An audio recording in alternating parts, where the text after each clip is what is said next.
waxay tahay inaan caddeeyo xanuunka Yacquub kaasoo ah in la sixray Yacquub oo ku sixray baabujee. waa been waxaanoo kalena waa gef waa qalad waa meel ka dhac weyn oo loo geystay baabujee. beenta sideeda waa raad gaaban tahay. walaalkii Axmed Cadaani waxaan leeyahay haddii adiga filinkan dad soo abaabulay aad ku jirtid waxaanoo kale ma wanaagsano iska daa waa يعني الله كفوقان شواي قف ولا الساحر ولو تلمامكو. السلام الله عليكم ورحمة الله وبركاته. صحابتين ميل كستا جوكتي واني سلامة سيدا فيديو هردعيسكو أركتينبو walaalkeen Yacquub ilaahay caafiyo ducoo noogu baahan yahay inuu soo duceeyno waaye ilaahay caafiyo ibn aadan absaas daciif iskaga shalay loo qoslay maantan saan waaye marka xaq uu nagu leeyahay waaye qofkii jiran inaa u duceeyno ana kan bari markii jiran sinu loogu soo duceeyo ilaahay ka kiciyo wiilkiisa hadlayn waa arkaa ilaahay ilmiis ma ka dhax bixiyo marka wax yara intii sheegara asxaabta محمد بسكت walaalkay intii wax ka xun ka sheega marabi laakiin qalad aan arkay intii ka aamusan ka sii waaye oo inaan ka hadlo qasab igu noqotaa jirto waxa dhahday sida u sheegtaba sixirku wax fiican ma ahan qofkan waa la nabooya baabjee qofkii oo sixir suubi waa soo diinta qof ka baxay camal waa dhahday sax waaye intaas dhan waa kugu raacsanahay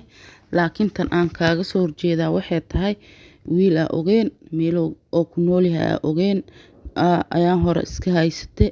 sixirka had wiilkan u diidan tahay oo dadka u hoos waxa ogeen ha soo dhaxgalin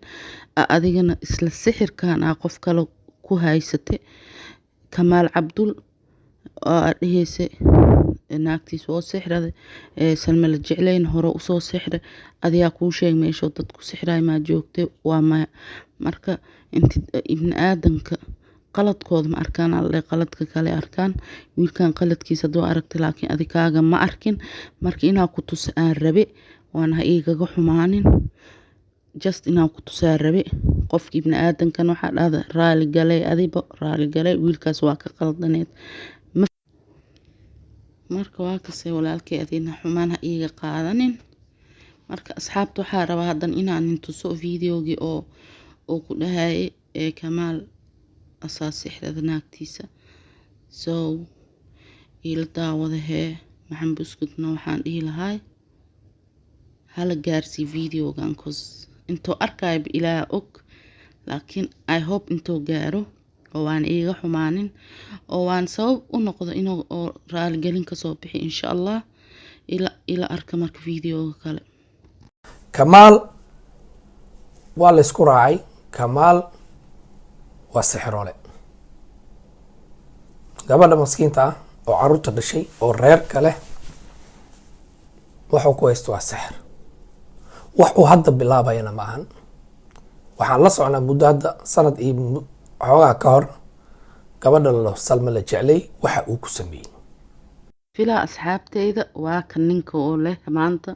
sixirka kufri waaye saan waaye qofkii oo qof sixir diinta oo ka baxay asina qof oo ogeen oo saas malalo saad ku dhahay sixirka malama galo marka waa ila fahanteena u maleena asxaabteyda waa aad iyo aad ugu mahadsantiin videoga ay fiirsataan وإنه مركله إن شاء الله. السلام عليكم ورحمة الله وبركاته. هنا إلهونا إنا أسود دعيسين ولا الكين يعقوب إلهي كاسو كعيو إلهي كاكعي إلهي الماما كارح بحيو